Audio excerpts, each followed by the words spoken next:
पूरे देश के टेलीविजन पर दुनिया में एक हलचल मच गई। एक बागेश्वर धाम सरकार आ गई है, उसने पूरे दुनिया को भैया सबकी ठटरी बांध दी उस व्यक्ति ने। तो जब सबकी ठटरी बांधी तो हमसे भी लोगों ने कहा आप चुप क्यों बोलो, सबका खंडन करो तो क्यों नहीं बोलते हो।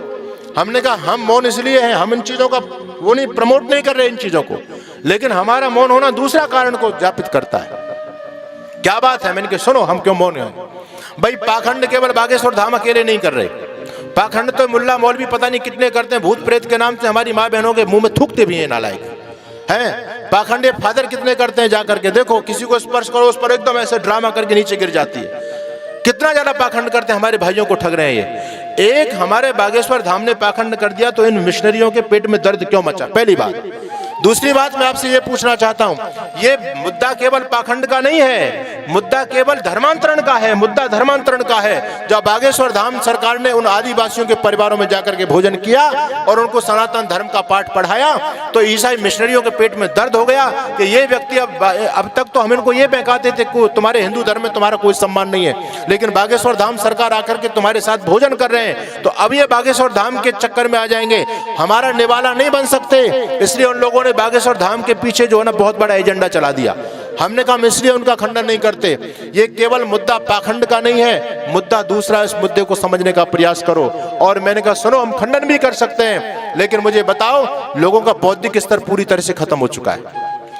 आज मानता हूं कि बागेश्वर धाम के पीछे 1 करोड़ लोगों की फौज खड़ी है, लेकिन यदि आज बागेश्वर धाम पाखंड को खत्म कर दें तो ये फौज बागेश्वर धाम को छोड़ करके किसी दूसरे के चक्कर में पड़ जाएगी।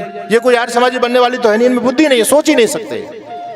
अगर बागेश्वर धाम सरकार से छूटेंगे तो किसी पादरी के चक्कर में पड़ेंगे, किसी मुल्ला जी के चक्कर में पड़ेंगे।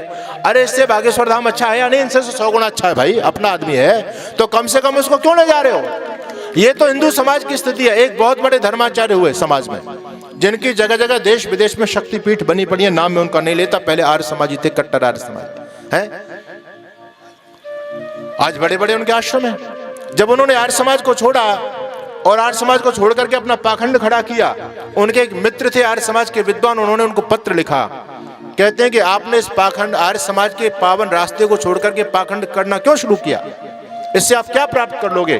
तो जो धर्माचार्य थे, जो बहुत बड़े धर्माचार्य हैं, लोग भगवान मान के उनको पूछते हैं, जानते हो वो क्या लिखते हैं। उनकी बात मुझे बहुत अच्छी लगी। वो कहते हैं कि आचार्य जी रास्ता तो आर्य समाज का ही बहुत अच्छा है, लेकिन आप सबके भले की बात करते हो, ये लोग सुधरने वाले नहीं है। ये तो भेड़ है, भेड़, इनको तो बाल अपने कटवानी है। भेड़ के बाल तो कटने के लिए होते हैं, अगर मैं नहीं काटूंगा तो कोई दूसरा काट लेगा। ये कोई वैदिक रास्ते पर आने वाले नहीं, इनका बौद्धिक स्तर ही नहीं, ये तो उसी में राधे राधे में राजी है। लोग आगे सुनना ही नहीं चाहते, कुछ समझना ही नहीं चाहता, आश्चर्य की बात है।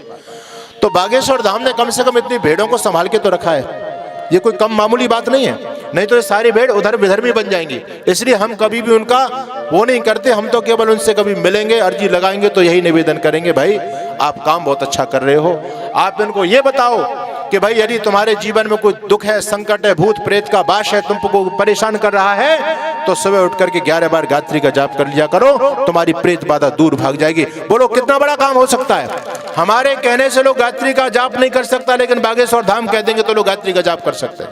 हम बागेश्वर धाम सरकार से निवेदन करेंगे कि आप बहुत अच्छा काम कर रहे हैं, लेकिन लोगों को बस इतना कहना शुरू कर दो, भाई तुम्हारे घर में कोई बाधा चल रही है, ऊपर नींव करके कोई चक्कर चल रहा, शनि राहु केतु तुमको कोई परेशान कर रहा है और तुम इनसे बचना चाहते हो, तो सुबह उठ करके अग्नि जला करके 11 आहुति, जिसमें गुग्गर लोबान और घृत सामग्री गाय का घी हो, 11 बार आहुतियां दे लो, तुम्हारा कल्याण हो जाएगा। बोलो लोगों का 1 करोड़ लोग यज्ञ शुरू कर देंगे, नहीं कर देंगे।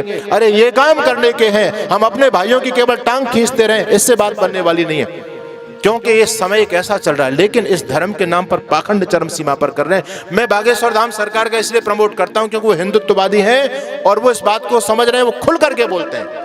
इन विधर्मियों के पेट में दर्द होता है, इसलिए ये उछल रहे हैं सारे के सारे, है ना। मैं पाखंड का प्रमोट नहीं करता, बिल्कुल, पाखंड जहां पर भी है, लेकिन मैंने एक बात आपके सामने रखी है कि वो सारी भेड़ें हैं, वो सुधरने वाली नहीं है। कम से कम बागेश्वर धाम सरकार ने उनको एक खूंटे में बांध के तो रखा है, इतना उनका योगदान है सनातन धर्म के लिए।